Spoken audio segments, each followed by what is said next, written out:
Hello, ladies and gentlemen. Today we have for you our second part of the interview with Paul Lazenby. It's been about 6 months since I put up the last video because, that whole employment thing takes away a lot of your time. But got a new job now, actually have the time to put all this shit together, so here we are. And first up, we're going to hear from Paul on his thoughts on the process of getting the match made with Masakatsu Funaki.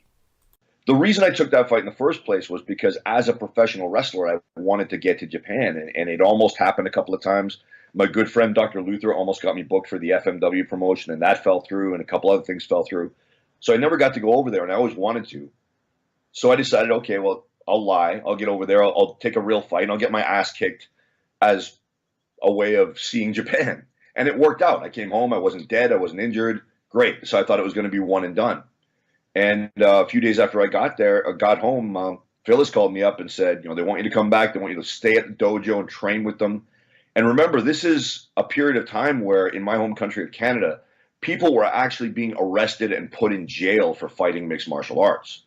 So I'm in a country where my sport is illegal and it's also in its infancy. And then I'm getting an offer to go train with some of the very, very best in the world in what was at the time the world's #1 MMA promotion. Of course, I'm going to jump at it. But then as soon as I accepted, Phil said, oh, yeah, and your next opponent's already set up. You're going to fight him 4 days after you get there. And he specifically requested to fight you. And it was Funaki, who was the reigning champion at the time. So once again, I went from breaking it to breaking it even larger. That was terrifying. It was hard to wrap my mind around any of it. I mean, it wasn't really a thing where if I had been fighting a different Pancrase guy, it might not have been as much pressure because it was going to be overwhelming pressure no matter what. The whole time I was there, I felt like an imposter, which I essentially was. I kept thinking, I don't belong here. Like, this is crazy. What am I doing? What am I like? I had dinner with my sister the day before I left for the fight against Yanagazawa, and I looked at her across the table and said, what the hell am I doing anyway? This is insanity. So going from fighting Yanagazawa in front of 9 or 10,000 people in Tokyo, and then returning a month later to fight Funaki, it was a little bit scarier because it was Funaki, but at the same time, I was already all in. I was already over my head, so it's just the degree to which you're over your head. So here we are, ladies and gentlemen, just in on Funaki's entrance, and we are looking at a very irate Minoru Suzuki, who's quite unhappy because he is currently on the injured list. I believe he's got a hip injury, something that would plague him throughout this period of his career. And so we've got Paul already in the ring, and here comes, in my opinion, at this moment in time, best fighter in the world, Masakatsu Funaki.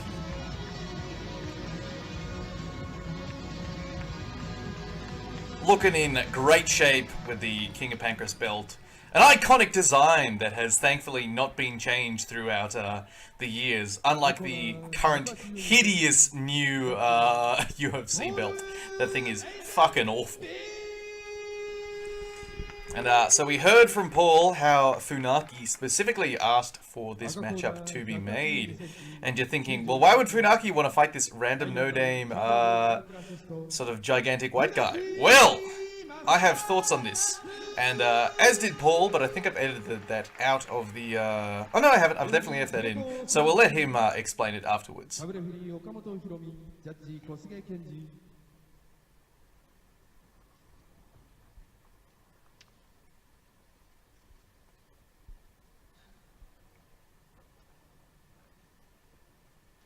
A lot of Vaseline on Funaki's head there. And Paul, looking a little bit slimmer than last time. Obviously been working on the cardio. And also slightly less sweaty than before. For those of you that remember, he was extremely damp before the Ryushi Nagasawa fight.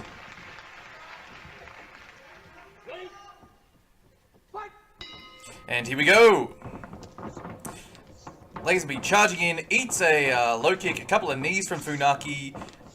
Good slap from Funaki, good slaps back from Paul, knees from Funaki, and a snapmare! Throws Lazenby to the ground by his head. It's more of a tie sweep or Hizaguruma without the sort of knee trip, but still, I call it a snapmare.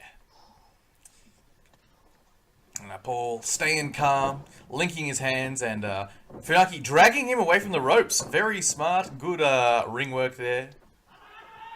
Something you don't necessarily see all that often. Oh, nice pass that. He sort of backstepped and then slid up into mount. Very interesting, that one. Paul trying to keep Funaki down low on him.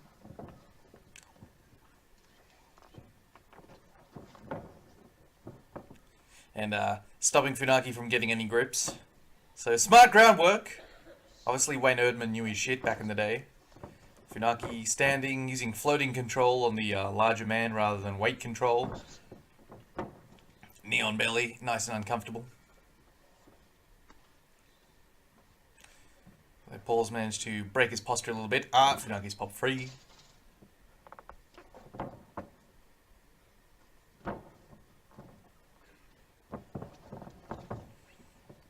Paul hip escaping away, but he's put himself away from the ropes a little bit, not what you want to do. Funaki was thinking about an armbar there, the way he sort of locked up that arm, but Lazenby escaped. It managed to regard, almost stood up, but Funaki's back on top. Deep half guard from Paul Lazenby? Yeah, I'm not sure Paul knew what he was doing there, but whatever, cool, good shit.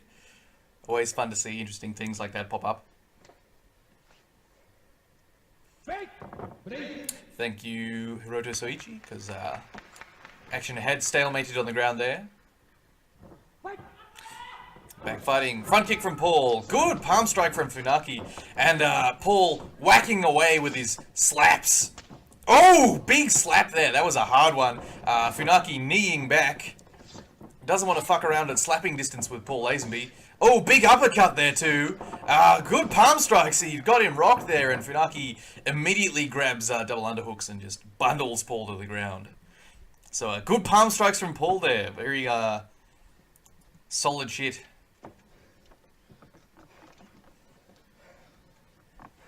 Visibly concerning the usually stoic Masakatsu Funaki.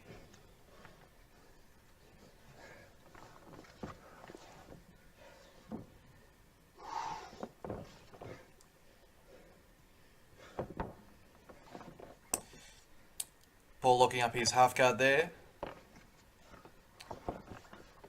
Funaki cross-facing and generally being annoying from on top. Sort of possum guard. It's sort of a more modern grappling thing, but he's sort of turned half away on the other side, so it's not quite giving up a back take, but it is holding quarter guard. Doesn't matter. Funaki passes. Round into top side control, trying to set up the double wrist lock. Grabbing the meat. No, that's Paul holding onto his own hand. Oh. And double wrist lock finished there. And Paul forced to grab the ropes. Inside low from Lazenby. Palm strikes from Lazenby. Bulls into Funaki. Funaki immediately grabs double unders and hits a nice outside trip. Breaking Paul's grip on his head there. Paul trying to go for an arm triangle from the bottom of mount. Very cool. But I don't think you're going to finish that against Masakatsu Funaki.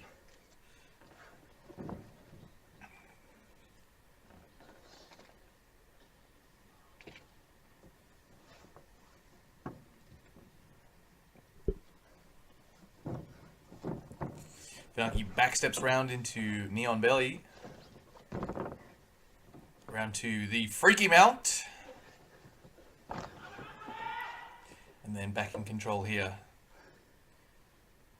I think he's setting up a grip on that top hand. Yes, he's got a top wrist lock and has tapped out Paul Lazenby. Apart from the moments of concern there from Masakatsu Funaki, still a good fight. And that's it for this event, ladies and gentlemen. So we will now listen in and hear Paul Lazenby's thoughts on this match. Yeah, he was really cool with me all the time. I mean, it was we didn't have a lot of interaction, but you know, I got the feeling that he was the one who made the call to bring me back after I fought Yanagazawa, and he was always very gracious and very cool with me. And I've actually reconnected with him recently online. Just a great dude. So, but as far as fighting was concerned, I just in my mind, it was just stay alive. You know, this is a guy who's beaten Boss Rutan. He's beaten both Shamrock brothers. He's He's the reigning champion of the best company in the world right now. He's deadly, and I've got to exert my influence as much as I can. And if I were a more educated fighter, I actually might have had a momentary chance to win that fight, because the one advantage I had was strength, and I managed to lay one really good uppercut on him. Yeah, and like an idiot, I didn't hang on with the left hand and trap his. I let go when I hit him, because that's how uneducated a fighter I was. But he seemed like a god to me. So when I saw his eyes glaze over and he staggered back a little bit, it took 3 or 4 seconds to realize, oh my God, like I actually managed to hurt Funaki. And by that point, being the fighter that he was, he had already recovered and come back after me. But I had a conversation with Maurice Smith about a year later, and he said, oh yeah, Funaki's got no chin. He said that he's very good at protecting it, but just genetically, he can't take a really hard shot to the chin. So that would have been my one chance. And in a much later conversation, just last year, that I had with my good friend Humi Saito, who is like the Dave Meltzer of Japan. He's the #1 MMA and pro wrestling journalist in Japan. And Humi told me, in watching the post-fight interview or promo that Funaki did in the ring immediately after the fight, he said Funaki seemed very pissed, like almost an air of almost having let things get very bad and almost having let me spoil the party. So I'll always wear that as a badge of pride, is that I managed to hurt Funaki a little bit in the context of him kicking my ass. Yeah, as what could have been. And I think that's the whole reason I got to fight him in the first place. I mean, like I said, I had no business in the ring with any of them, but especially not in the ring with the reigning world champion. This is 3 weeks after I've had my first fight ever of any type, and I'm stepping in the ring with the reigning world champion. But it was, you mentioned the pro wrestling thing, and they very much had a pro wrestling booking mindset. Kondo was the guy they were grooming to be the next Funaki, to carry the company into the future. And this was a big marquee, what ended up being a passing of the torch fight in April of 1997. But they had to get there because they needed Funaki on the Rainbow Hall in Nagoya show in March. So I was like, okay, well, how do we get Funaki on the card, but don't jeopardize the big money match in Tokyo in April?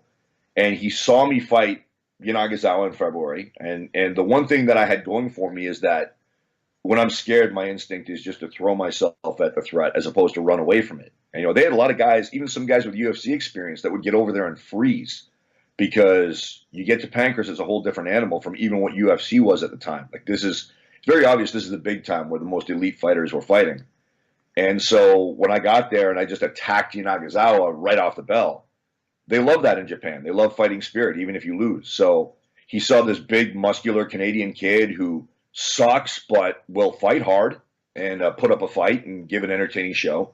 And Funaki was very confident he could beat me, and justifiably so.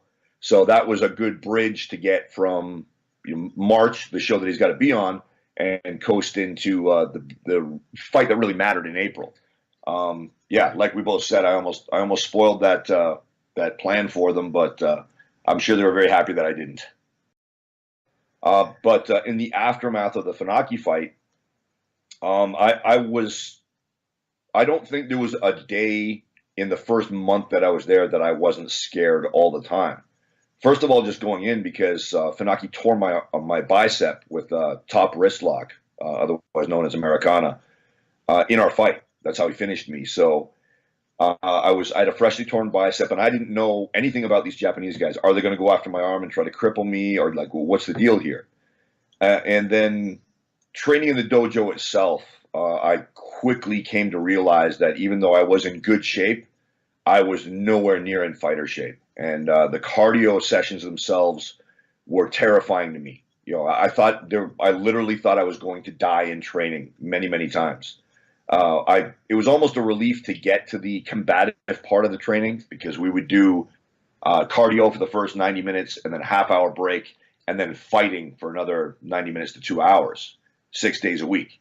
And I very much preferred getting twisted into a pretzel and punched in the face to the cardio drills that I thought were just going to end my life. So it was really, really tough leading up to, I think the first time I actually felt like things were getting better was the day that Suzuki decided to try me out and really put me through particularly brutal hazing, but something that seemed to be kind of turning the corner for me, where things got better in the dojo after that.